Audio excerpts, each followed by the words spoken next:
Hi friends, నేను మీ MPR. Janasena అధినేత పవన్ కళ్యాణ్ అధికారంలోకి రాకముందు, డిప్యూటీ సీఎంగా అధికారం చేపట్టకముందు పవన్ కళ్యాణ్ గారు ఏ విధంగా మాట్లాడేవారో మనం అందరం చూసేవాళ్ళం. ఎక్కడ మీటింగ్ పెట్టినా తల పైకెత్తి ఆయన ఏ విధంగా గొంతులు వేసేవారో మనం అందరం చూసేవాళ్ళం. అయితే ఇప్పుడు ఈ విషయం మనం ఎందుకు మాట్లాడుకుంటున్నామంటే, చిన్న విషయం ఏమి జరిగినా జగన్మోహన్ రెడ్డి గారే చేసినట్టుగా ఆయన మీద ఎగిరెగిరి దూకిన పవన్ కళ్యాణ్ మరి ఈరోజు అసలు నోరు మెదపడంలే. అసలు మనం ఆంధ్రప్రదేశ్ రాష్ట్రంలో ఉన్నామా లేకపోతే ఇంకా బయట రాష్ట్రాల్లో ఉన్నామనేది అర్థం కావడం లేదని చెప్పేసి నాయకులు ప్రజలందరూ మొత్తుకుంటున్నారు. అయితే ఇప్పుడు ఈ విషయం ఎందుకు చెప్పాల్సి వస్తుందంటే, జనసేన పార్టీకి సంబంధించిన మండల అధ్యక్షుడు అనకాపల్లి చీడపీడ అనుకుంటా మండలం, ఆ మండలానికి సంబంధించిన జనసేన మండల అధ్యక్షుడు కేరళ నుంచి గంజాయి తీసుకొస్తూ కేరళ పోలీసులకు పట్టుపడ్డాడు. మొన్నేమో తెలుగుదేశం పార్టీ వారు వాళ్ళ పార్టీకి సంబంధించిన మహిళా అధ్యక్షురాలతో ఆ ఎమ్మెల్యే సత్యవేడు ఎమ్మెల్యే ఆదిమూలం గారు పెన్ కెమెరాతో దొరికి ఆవిడ పోలీసులకు కంప్లైంట్ చేయడంతో ఆయన మీద సస్పెన్షను, పోలీస్ స్టేషన్లో పోలీస్ కేసు కూడా పెట్టారు.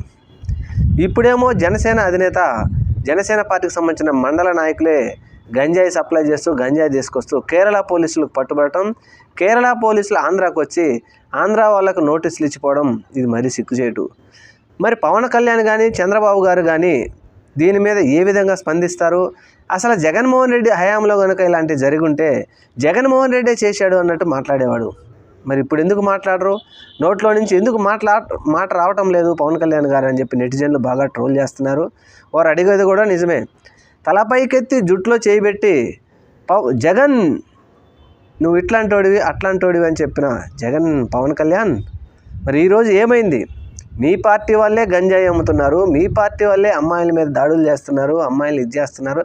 రకరకాలు గత 15 సంవత్సరాల్లో జరిగిన విధ్వంసాలన్నీ ఎన్డీఏ కూటమి అధికారంలోకి వచ్చిన తర్వాత జరిగినాయి. మరి వీటన్నిటికీ కోసమేనా మీరు అధికారంలోకి వచ్చింది? అప్పుడు ఏం చెప్పారు? విధ్వంస పరిపాలన జరుగుతుంది, ఇలాంటి జరగకుండా చూస్తాం, జగన్ అట్లాంటోడు జగన్ ఇట్లాంటోడు అని ప్రజలను నమ్మించి ఈరోజు అధికారంలోకి వచ్చిన తర్వాత అసలు మీరు ఎలాంటి వారు అనేది భాగోతం బయటపడడంతో నోట్లో వెలక్కాయ పడ్డలాగా పడినట్టుగా ఉందని చెప్పేసి చాలామంది కామెంట్లు చేస్తూ ఉన్నారు. ఏది ఏమైనప్పటికీ, ఏం జరిగినప్పటికీ 2024 సార్వత్రిక ఎన్నికల్లో విజయం సాధించిన తర్వాత ఎన్డీఏ సంకీర్ణ ప్రభుత్వం డిప్యూటీ సీఎంగా ఉప ముఖ్యమంత్రిగా పదవి బాధ్యతలు చేపట్టిన తర్వాత పవన్ కళ్యాణ్ గారు నోట్లో నుంచి మాట రాకపోవడంతో ప్రజలందరూ విస్మయానికి గురవుతున్నారు. అసలు ఎందుకు ఈయన ఇలా సైలెంట్ అయిపోయాడు? అప్పుడు అధికారంలో ఉన్నప్పుడు జగన్మోహన్ రెడ్డి మీద ఎందుకు అలా మాట్లాడాడు? ఇప్పుడు ఎందుకు సైలెంట్ అయిపోయాడు? దీని వెనక కారణాలు ఏంటని చెప్పేసి గుసగుసలాడుకుంటున్నారు. ఏది ఏమైనా కారణాలు ఏమైనప్పటికీ రాష్ట్రంలో అమ్మాయిల వీడియోలు, కాలేజీలలో అమ్మాయిల వీడియోలు తీసి అమ్ముకున్నప్పటికీ మాట్లాడలేదు. రాష్ట్రమంతా విధ్వంసం అయిపోయి ప్రతిపక్ష పార్టీలోని నాయకులను కానీ లేకపోతే వారి మీద దాడులను కానీ వారి అభిమానులు కానీ కొడుతుంటే మాట్లాడలేదు.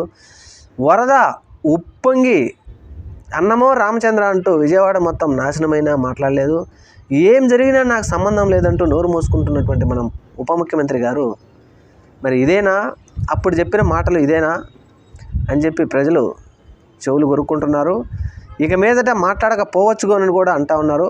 చూద్దాం మరి రాబోయే కాలంలో అసలు ఇంకా జనసేన పార్టీ కానీ ఎన్డీఏ సంకీర్ణ ప్రభుత్వంలో ఉన్న పార్టీలు కానీ వారు ఎలాంటి వారు ఇంకా ముందు రానున్న రోజుల్లో బయటపడుతుంది. ఎందుకంటే అధికారం వచ్చి 3 నెలల్లోనే ఇన్ని చేశారు కాబట్టి ఇంకా 4 సంవత్సరాల 6 నెలలు 7 నెలలు ఉంది కాబట్టి అప్పట్లో ఇంకెన్ని కార్యక్రమాలు చేస్తారో చూద్దాం. Thank you. మన ఛానల్ని తప్పకుండా సబ్స్క్రైబ్ చేయండి.